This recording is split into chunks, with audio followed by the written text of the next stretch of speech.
MIM सदर असदुद्दीन ओवैसी ने PM Modi पर निशाना साधा। इन्होंने कहा कि इन्हें शाहबानो याद है लेकिन अखलाक याद नहीं। ओवैसी ने कहा कि नरसिम्हा राव की सरकार के दौरान ही बाबरी मस्जिद शहीद हुई। अगर मुसलमान पसमानदा हैं तो इनको उबारने की कोशिश क्यों नहीं की जाती। बात तो यह है कि प्रधानमंत्री को शाहबानो याद है, तबरेज अंसारी याद नहीं आया, अखलाक याद नहीं आता उनको, पीलू खान याद नहीं आते उनको, अलीमुद्दीन अंसारी याद नहीं आते उनको। याद नहीं आता कि उन्हीं के मंत्री के लोगों ने अलीमुद्दीन अंसारी के खातिलों को फूल का हार पहनाया था।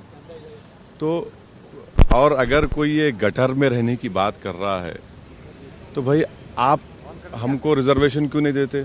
दीजिए ना, मुसलमानों को बैकवर्डनेस के नाम पर रिजर्वेशन दीजिए। चलिए निकालिए, हमको उठाइए ऊपर। आप अलीगढ़ मुस्लिम यूनिवर्सिटी जामिया मिलिया के मैरिटरी कैरेक्टर खत्म करना चाहते? हाँ, आपके पास एक मुस्लिम एमपी जीत के नहीं आता, आपके पास 300 में से कौन रख रहा है पीछे को नीचे? आप रख रहे हैं। इस पार्लियामेंट में कितने मुसलमान एमपी जीत कर आए? 300 में से आपके पास है ही नहीं। तो ये जो है ना, ये इनकी आइडियोलॉजी में, इनकी बोलने में और करने में बहुत ज़मीन आसमान का फ़र्क है। और यकीनन नरसिम्हा राव रिस्पॉन्सिबल है बाबरी मस्जिद की डेमोलिशन के लिए। वो प्राइम मिनिस्टर रहते हुए भी उसको बचा नहीं पाए। अब एक और प्रधानमंत्री हमारे पास मिस्टर मोदी के रूप में है, वो अपनी आइडियोलॉजी पर काम करना चाहते हैं। तो अब देखते हैं आगे क्या होता है।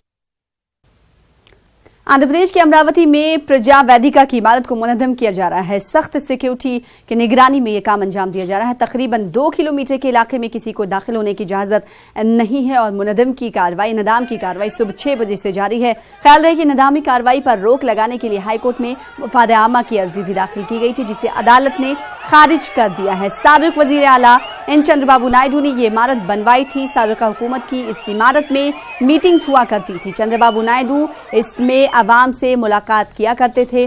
काबिल गौर बात यह है कि कृष्णा नदी के किनारे पर प्रजा वेदिका के अलावा 5 किलोमीटर के इलाके में 22 गैर कानूनी इमारतें हैं। उनके मालिकान को भी नोटिस जारी कर दिया गया है और इन तमाम इमारतों को गैर कानूनी बताया जा रहा है, जिसके बाद इनकी इंतजाम की कार्रवाई शुरू कर दी गई है। सबसे पहले प्रजा वेदिका को मुनहदम किया जा रहा है।